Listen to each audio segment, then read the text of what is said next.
চুরি করে এসেছো তুমি, তাই এত ভয়। রাস্তায় আমরা নেমেছি, আমরা করবো জয়। স্বাধীনতার পরে এত বাজে সরকার, গুন্ডা সরকার, অসভ্য সরকার পশ্চিমবঙ্গে কখনো আসেনি। শুভেন্দু বিরোধী দলের মিছিল করতো, কিন্তু কখনো তৃণমূল কংগ্রেস তার মিছিলে বাধা দেয়নি। কিন্তু এত অসভ্যতামি করেছে আজকে মুখ্যমন্ত্রী, তার কর্মীকে নামিয়েছে, পুলিশ বাহিনীকে নামিয়ে এই মিছিল। এটা কিন্তু একদিন খেসারত दिते হবে। मोदी साहब, अगर हिम्मत हो एक्शन लेके दिखाना इस फौजी के ऊपर। आपने पूरे देश को बर्बाद किया है। एक देश के अंदर सैनिक ऐसा है जो न हिंदू देखता है, न मुसलमान देखता है, न सिख देखता है, न ईसाई देखता है। মোদী সরকার এসছে, যেখান থেকে এসছে সেখান থেকে অশান্তি। হিন্দু মুসলমান সব ভাই ভাই ছিলাম, কিন্তু এখন যা করে চাই নেতা, আচ্ছা হিন্দু মুসলমানের জন্য রাজ বাঁধে দিয়েছে, এটা নিজ্ঞাত বাঁধিয়েছে। আমরা এখানে নেই, হিন্দু মোল্লা নেই, সব মিলেমিশে সব ভালোবাসে, ভাই ভাই সবাই সবার মধ্যেই আছে। पुलिस प्रशासन से जनता कोई नहीं डरे, इसलिए कि पुलिस जो हम लोग का नौकर है, पुलिस के हम लोग मालिक है। 96 से 106 तक बाबा साहब लिखे हैं कानून में कि अगर पुलिस एक ठो भी मारता है तो आत्मरक्षा के लिए पुलिस का भी एक तबड़क मारिए। पुलिस अगर आपको माँ के गाली दिए तो आप भी पुलिस को माँ को गाली दीजिए। इसलिए पुलिस जो हम लोग का नौकर है और पुलिस का हम लोग मालिक है, पुलिस का काम है हम लोग का रक्षा करने के लिए, न कि हम लोग का माँ बहन की इज्जत लुटेंगे। मोदी जी ने कहा कि आज़ादी की लड़ाई में उनके पिताजी जेल गए और वहीं बीमार पड़े और वहीं उनकी मृत्यु हो गई। तो सवाल ये है कि 1950 में फिर मोदी जी का जन्म कैसे हुआ? कितना झूठ बोलता है ना ये पठान का बच्चा। কি বিচিত্র দেশে বাস করছি, সত্যি ভাবলে অবাক লাগছে। কেন বলছি কথাটা? দেখো, মন্দিরে চুরি হচ্ছে, নির্বাক, সরকার নির্বাক। প্রশ্নপত্র ফাঁস হচ্ছে, স্টুডেন্ট মরছে, ঠিক আছে, সরকার নির্বাক, দেশ নির্বাক। যারা আওয়াজ তুলছে, যারা এ নিয়ে প্রোটেস্ট করছে, তারা হয়ে যাচ্ছে কি দেশ বিরোধী, বাংলাদেশি, তারপর কি পাকিস্তানি। আমাদের দেশের পারমাণবিক তথ্য ফাঁস হচ্ছে, কোনো কিছু গোপনীয়তা নেই। ধর্মের নামে গুন্ডামি চলছে, পেট্রোল ডিজেলে ভেজাল চলছে, ইসরোর বিজ্ঞানীরা পদত্যাগ করছে হাজারে হাজারে, ঠিক আছে, কারোর কোনো উচ্চ বাচ্চা নেই। টাকার দাম কমছে, আজকে প্রেজেন্ট টাকার দাম বেড়ে হয়েছে, মানে কমে হয়েছে ডলার প্রতি 96 টাকা 45 পয়সা। সবাই চুপ। আচ্ছা, এখানে দ্রব্যমূল্য বাড়ছে, হরমুজ প্রণালীতে জাহাজ উড়িয়ে দিচ্ছে আমেরিকা, তাতেও দেশের প্রধানমন্ত্রীর কোনো রকম কোনো উচ্চ বাচ্চা নেই, ঠিক আছে, তাতেও নাকি আমাদের দেশ মজবুত হাতে আছে। এই বক্তব্য উক্তিগুলো কাদের? অন্ধভক্তদের। জয় শ্রীরাম, জয় জয় জয় শ্রীরাম। অন্যায়ের সামনে মাথা নত নয়, প্রতিবাদী হোক পরিচয়। অন্যায়ের সামনে মাথা নত নয়, প্রতিবাদী হোক পরিচয়। জনগণের কণ্ঠ রুখতে গেলে ইতিহাসই দেবে জবাব একদিন নিশ্চয়। কথায় কথায় আপনাকে যারা দেশদ্রোহী আখ্যা দিচ্ছে, আপনি প্রতিবাদী কণ্ঠ তুলতে গেলে, আপনি আপনার প্রতিবাদের আওয়াজ তুলতে গেলে যারা কথায় কথায় আপনাকে দেশদ্রোহী আখ্যা দিচ্ছেন, এদের কথায় বিচলিত হবেন না। এরা হচ্ছে ইংরেজদের কাছে যারা মুচলেকা দিয়েছিল তাদের বর্তমান প্রজন্ম। কোনো রকম ভাবে বিচলিত হবেন না। আপনাকে কথায় কথায় যে মানুষটি দেশদ্রোহী তকমা দিচ্ছে, ভাববেন ওই যে এদের পূর্বপুরুষরা ইংরেজদের কাছে মুচলেকা দিয়েছিল, এরা হচ্ছে তাদের প্রজন্ম। তাই আপনি সঠিক পথে আছেন, আপনি কোনো ভুল পথে নেই। আপনাকে এরা যত দেশদ্রোহী তকমা দেবে তত ভাববেন আপনার পথ সোজা সহজ চলছে।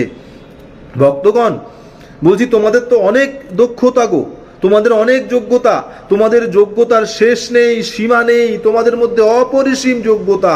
বলছি ইসরোর বিজ্ঞানীরা সব ইস্তফা দিচ্ছে, একটু যাও না, একটু যাও না ইসরোতে গিয়ে একটু কাজে যোগ দাও, কাজবাজ করো তাদের সঙ্গে। তোমাদের যোগ্যতার শেষ নেই। সিস্টেমকে প্রশ্ন করবে না, সিস্টেমকে প্রশ্ন করবে না, সরকারকে প্রশ্ন করবে না। ইসরো থেকে শিক্ষিত মানুষরা, দেশের মেরুদণ্ডরা, শিক্ষার মেরুদণ্ডরা, বিজ্ঞানের মেরুদণ্ড বিজ্ঞানীরা, তারা কেন ইসরো থেকে ইস্তফা দিচ্ছে এ প্রশ্ন করবে না ভক্তগণ। তাহলে তোমরা যাও ওই ভ্যাকান্সিগুলোতে গিয়ে কাজ করো, তোমাদের যোগ্যতার তো শেষ নেই। গরুর মাংস বন্ধ করতে হবে, গরুর মাংস বন্ধ করতে হবে। গ্রামের যে মানুষটা গরু বিক্রি করে তার সংসার চলে, গ্রামের যে মানুষটা গরু বিক্রি করে তার স্কুলে তার ছেলে মেয়ের পড়াশুনোর ফিস দেয়, গ্রামের যে মানুষটা গরু বিক্রি করে তার চিকিৎসা হয়, সেই মানুষটা গরু বিক্রি করতে পারবে না। সেই গ্রামের খেটে খাওয়া শ্রমজীবী মানুষগুলো গরু বিক্রি করে তাদের জীবিকা নির্বাহ করতে পারবে না, কারণ 14 বছরের আগে গরু বিক্রি করা যাবে না। কিন্তু ভারতবর্ষ গরুর মাংস রপ্তানিতে, বিফ রপ্তানিতে দ্বিতীয় স্থানে দাঁড়িয়ে আছে। বিফ রপ্তানি বন্ধ হবে না ভক্তগণ, বিফ রপ্তানি বন্ধ করবেন না। আওয়াজ তুলুন, আপনাদের সাথে আমরাও আওয়াজ তুলবো, আমিও আওয়াজ তুলবো। বিফ রপ্তানি বন্ধ করতে হবে, বিফ রপ্তানি বন্ধ করতে হবে। নিয়ম ওই গ্রামের মানুষটার ক্ষেত্রে, যে মানুষটা গরু বিক্রি করে তার সংসার চলে, পেট চলে। আর দেশের ক্ষেত্রে ওই সমস্ত পুঁজিপতিদের ক্ষেত্রে কোনো রকম নিয়ম নেই, তারা বিফ রপ্তানি করতে পারবে, লাইসেন্স নিয়ে বিফ রপ্তানি করতে পারবে। বিফ রপ্তানি, গোমাংস রপ্তানি লাইসেন্স কে দেয়? সরকার দেয়। সরকারের কাছ থেকে গোমাংস রপ্তানির লাইসেন্স নিয়ে গোমাংস রপ্তানি করতে পারবে, কিন্তু গ্রামের ওই সাধারণ খেটে খাওয়া মানুষটি পারবে না। সোনাম ওয়াংচুক কিসের জন্য করছে? হাঙ্গার স্ট্রাইক করেছিল। হাঙ্গার স্ট্রাইক করছে নিট পেপারের প্রশ্ন লিকের জন্য।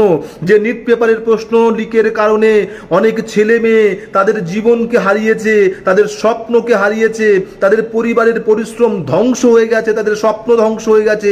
সেই সমস্ত ছেলে মেয়েগুলো মারা গেল, তাদের জীবনের দায় সরকার নেবে না। তাদের সেই সমস্ত ছেলে মেয়েগুলোর স্বপ্ন ধ্বংস হয়ে যাওয়ার দায় তো সরকারের। তার কারণে সরকারের কাছ থেকে শিক্ষামন্ত্রী ইস্তফা চেয়েছে, শিক্ষার পরিবর্তন চেয়েছে, অহেতুক দাবি করেনি। মানবিকভাবে সরকার তাদের কাছে আলোচনা না করে চ্যাংদোলা করে তুলে নিয়ে যাচ্ছে।